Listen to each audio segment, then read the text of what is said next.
Congress party చాలా strong ఉందని చెప్పేసి అంటున్నారు కాబట్టి కాంగ్రెస్ కార్యకర్తకు కూడా టికెట్ ఇచ్చిన మహేశ్వరంలో గెలుస్తారా అన్నది నాకు 100% గెలుస్తాం బ్రదర్, 100% పక్క గెలుస్తాం.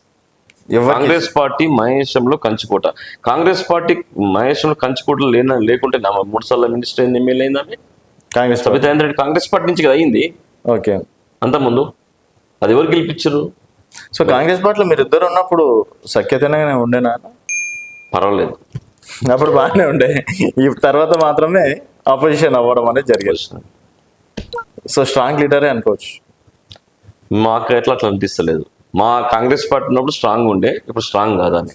ఓకే, అండ్ బీఆర్ఎస్ కూడా మెల్ల పుంజుకుంటుందన్న. అసలు రైతుల విషయంలో 2 లక్షల రుణమాఫీ చక్కగా కాలేదంటున్నారు. తర్వాత రైతు భరోసా విషయంలో కేవలం 2 ఎకరాలు 3 ఎకరాలు అనుకుంటే మెల్లగా వాళ్ళకి ఇవ్వడం అనేది జరుగుతుంది. తులం బంగారం కావచ్చు, 2500 కావచ్చు, 4000 పెన్షన్లు కావచ్చు, ఎక్కడ చూసినా ఇవే మెయిన్ టాపిక్లు అవ్వడం అనేది జరుగుతుంది. మహేశ్వరంలో కూడా అలాంటి చెప్పింది కరెక్టే. బట్ ఒకటి ఇక్కడ ఆలోచించాలి, ప్రభుత్వం వచ్చి 14 నెలలు అవుతుంది, 15 నెలలు అంటే 100 రోజులు అని చెప్పేసి మీరు కూడా పాంప్లెట్లు పంచే ఉంటారు కదా. అయితే గతంలో 10 సంవత్సరాలు ఉన్నప్పుడు 7 లక్షల రూపాయలు అప్పు పెట్టిపోయింది ఆయన కేసీఆర్ ఫ్యామిలీ. దాన్ని అధిగమించుకుంటూ ఈ 15 నెలల నుంచి ఈరోజు రైతు రుణమాఫీ గురించి చెప్పిన కదా, నా కాన్ఫిడెన్స్ లో 90% అయింది. పక్క 90% అయింది. నీకు చార్ట్ కూడా పెట్టినాం ప్రతి గ్రామంలో మేము, ఎవరెవరికి రుణమాఫీ అయిందని, ఎవరెవరికి రేషన్ కార్డులు వచ్చినాయి, ఎవరెవరికి సిలిండర్ వచ్చింది ఫ్రీగా 500 రూపీస్ లాగా. ఓకే, ఇవన్నీ మేము చార్ట్ పెట్టినాం మహేష్ నియోజకవర్గంలో. మీరు రండి, నేను చూపిస్తున్నాను.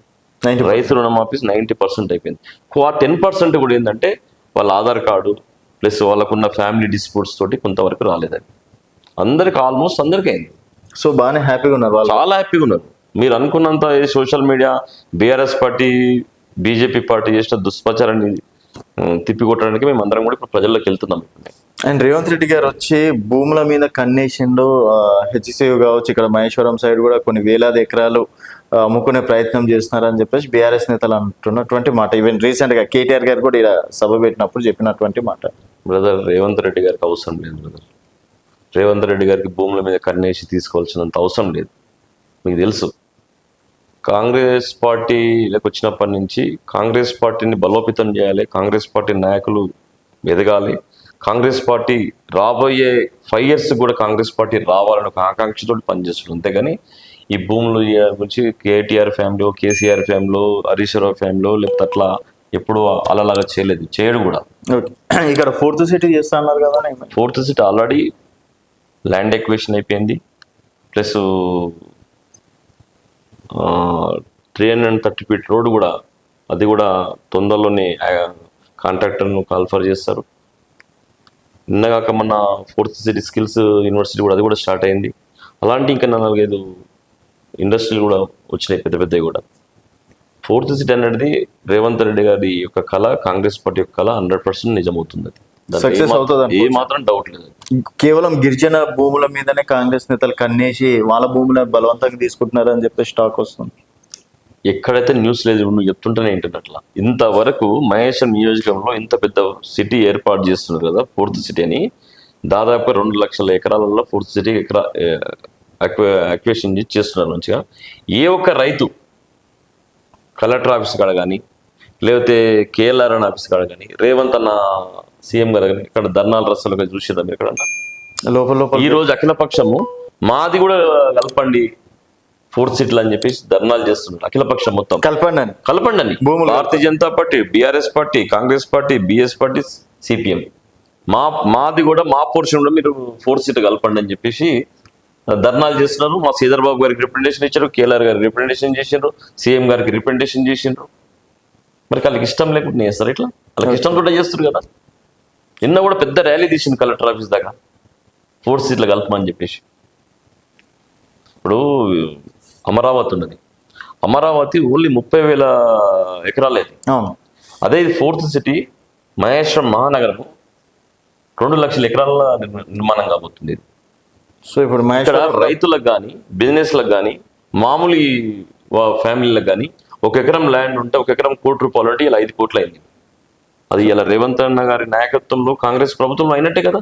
సో మహేశ్వరంలో పుట్టినోళ్ళు జన్మధాన్యం అనుకోవాలి అయితే. అంతే. కాంగ్రెస్ మహేశమే కాదు, మహేశం చుట్టుపక్కల ఉన్న రంగారెడ్డి జిల్లాలో ఉన్న మొత్తం ఇబ్రాహీంపట్నం తీసుకో, శంషాబాద్ తీసుకో, షేర్లింగంపల్లి తీసుకో, కుక్కట్పల్లి తీసుకో, షాద్నగర్ తీసుకో, కల్లకుర్తి తీసుకో, మహబూబ్నగర్ దాకా అటాచ్ ఉంటుంది. ఓకే, పెద్ద సిటీ కదా ఇది. సో సక్సెస్ అవుతుంది 100% success. 3.5 సంవత్సరాలు 100% సక్సెస్. 3.5 సంవత్సరాలు 3.5 లోపల కంప్లీట్ చేసి ఇనాగ్రేషన్ కూడా చేస్తారు. కాన్ఫిడెన్స్ ఉంది. 100% కాన్ఫిడెన్స్ ఉంది. సో నెక్స్ట్ కూడా కాంగ్రెస్ వస్తుంది అయితే. నెక్స్ట్ మీరు డౌట్ ఎందుకు పడుతున్నారు అట్లా? 100% కాంగ్రెస్ పార్టీ వస్తుంది. మహేశ్వరంలో కూడా జెండా ఎగరేస్తాం. బైఫర్కేషన్ ఎన్ని కాన్సెన్స్ అన్ని కాన్సెన్స్ మీరు జెండా ఎగరేస్తాం. మేము అంత కాన్ఫిడెన్స్ ఎట్లా చెప్తున్నారు? ఎట్లా అంటే ఇప్పుడు మీరు ఎంతసేపు కూడా బీఆర్ఎస్లది బీజేపీలది గురించి ఆలోచిస్తారు. కాంగ్రెస్ పార్టీ డెప్త్గా ఇంటర్నల్గా మేము చేస్తున్నాం. నేను చెప్పిన నిన్న గ్రామంలో పాదయాత్ర చేస్తే వాళ్ళు ప్రజలు వచ్చి చెప్తున్నారు, నాకు బిడ్డ నాకు 200 రూపాయలు నాకు ఫ్రీ అయింది, సిలిండర్ వస్తుంది, నాకు రేషన్ కార్డు వచ్చింది, నాకు రుణమాఫీ అయింది అని చెప్తారు వాళ్ళు. కాకపోతే నువ్వు అన్నట్టుగా మేము కొంచెం పబ్లిసిటీ చేసుకోలేకపోతున్నాం. మాకు పబ్లిసిటీ చేసుకునే ఇప్పుడు ఎలక్షన్స్ ఏం లేవు కదా. ఓకే, చూద్దాం, వెయిట్ చేద్దాం. సో జనాలు మర్చిపోతారు కదా. ఏం మర్చిపోరు, అన్నం పెట్టినప్పుడు ఎవరు మర్చిపోరు, గుర్తుపెట్టుకుంటున్నారు. ఏమో అన్న, మీ కాన్ఫిడెన్స్ అర్థమైతే ఓవర్ కాన్ఫిడెన్స్ అర్థమైతే. నాది ఓవర్ కాన్ఫిడెన్స్ ఎప్పుడు కాదు, ఎప్పుడు కూడా కాన్ఫిడెన్స్లే మాట్లాడుతాం. ఓవర్ కాన్ఫిడెన్స్ ఎప్పుడు లేదు మాకు అట్లా. సరే, 3.5 సంవత్సరాల తర్వాత ఎందుకు ఇప్పుడు 6 నెలలు అయితే ఎలక్షన్స్, ఇంకో 2-3 నెలలు అయితే స్థానిక సంస్థల ఎలక్షన్స్ వస్తాయి.